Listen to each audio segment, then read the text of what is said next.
The overlooked parable that unlocks peace in old age. There's an old parable that almost no one mentions when we talk about aging peacefully.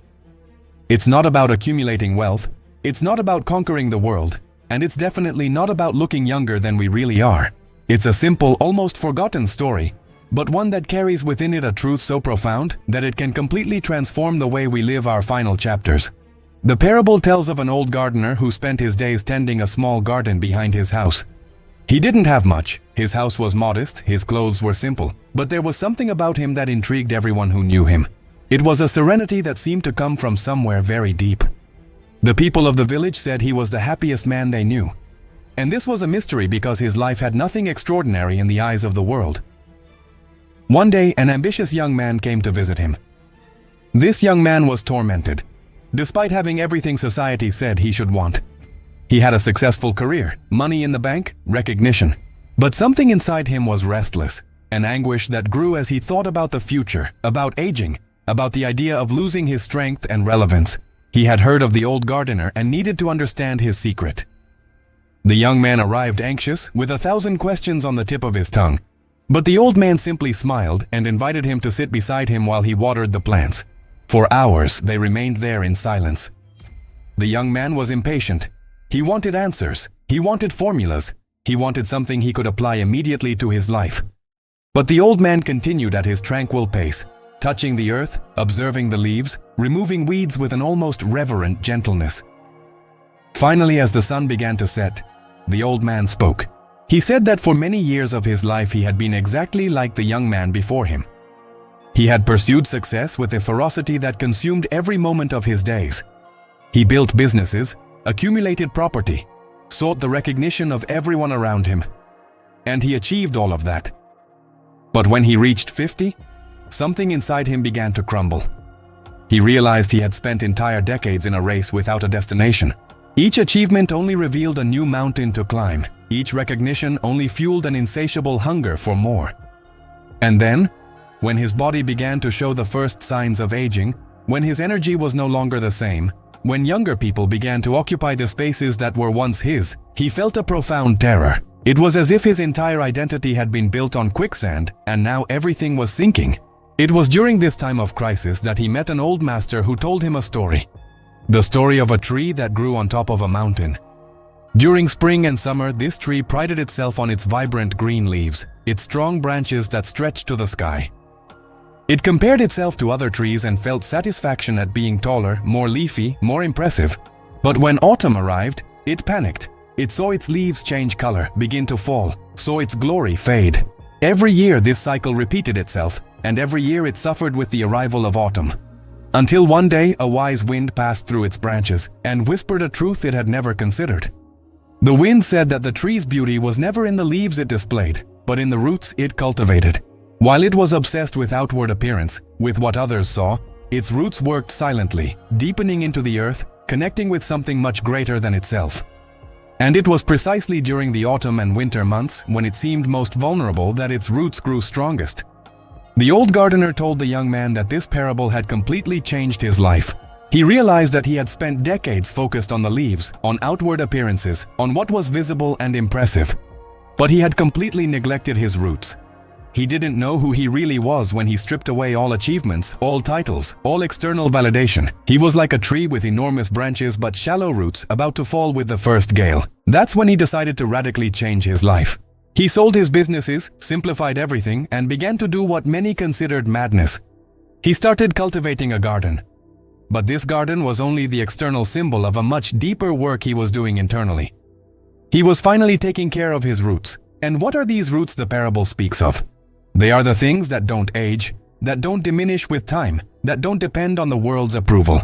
They are the ability to be present, to appreciate a simple moment without needing to transform it into something grand. They are genuine relationships where you don't need to impress anyone, where you can be vulnerable and imperfect. It's the deep knowledge of oneself, not the character you've built for the world, but the quiet essence that exists when everything else is removed. The old man explained that when you live your whole life focused on the leaves, aging is terrifying because it's literally the loss of everything you valued. Your physical strength diminishes, your appearance changes, your professional relevance declines, your energy is no longer the same. If your entire identity was tied to these things, then aging is like dying while still alive. You become a shadow of what you once were, always looking back with nostalgia, always bitter about the present.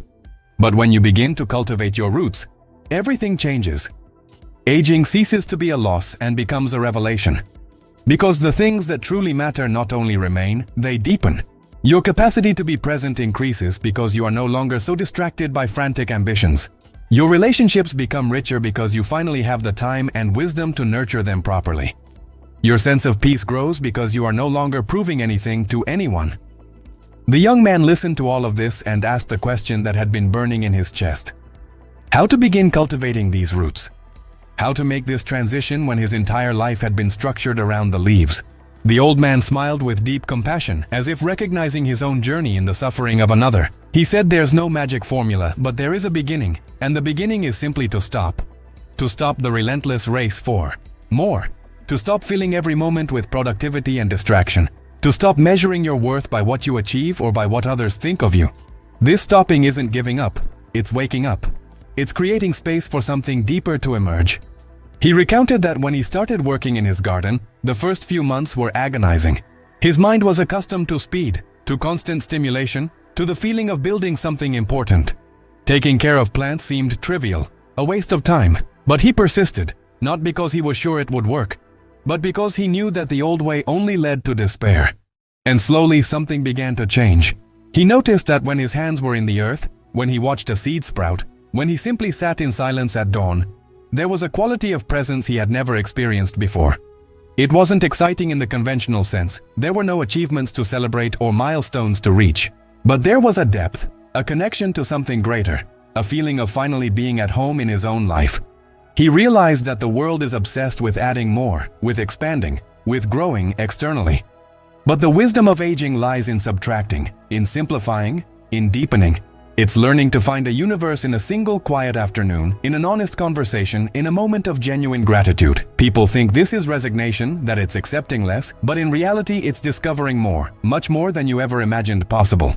The old man shared that one of the greatest revelations of his journey was understanding that he didn't need to wait until he was old to start living this way. That's the mistake most people make.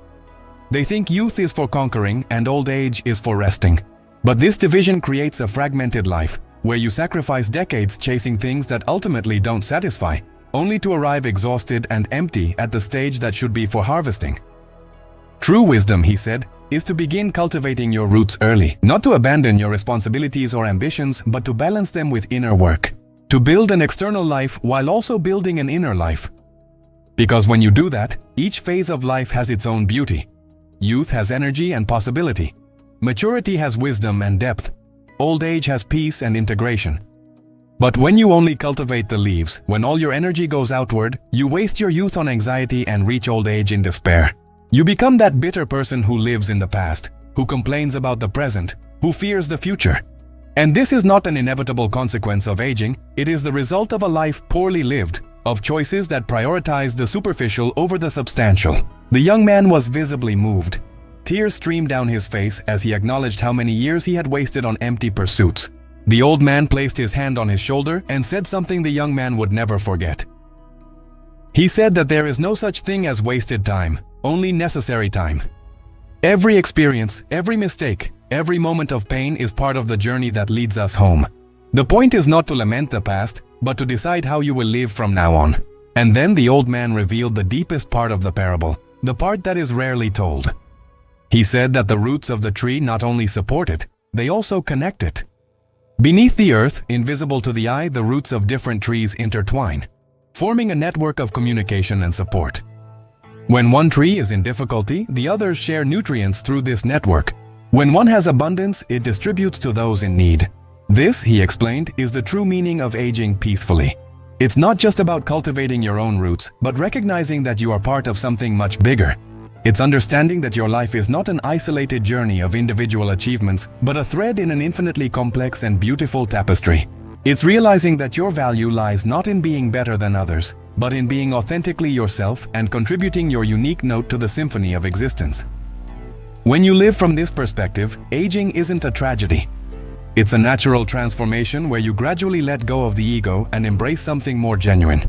It's like a ripening fruit. It loses the firmness of youth but gains the sweetness of maturity. And eventually, it falls from the tree, returns to the earth, and its seeds give rise to new trees. The cycle continues, and you realize you were never truly separate from it. The old man finished his story by saying that now, in his final years, he was experiencing a peace he didn't know was possible. Not because his life was perfect or because he had solved all his problems, but because he had finally stopped resisting reality. He had stopped trying to be something other than what he was. He had stopped fearing time, aging, and death. He looked at his garden and saw there a reflection of his own life.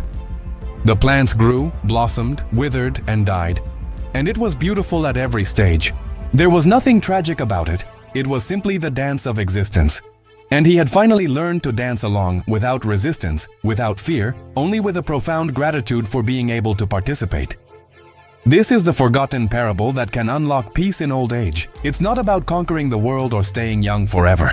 It's about cultivating deep roots while you still can, so that when the leaves fall, you find yourself still standing, connected, at peace.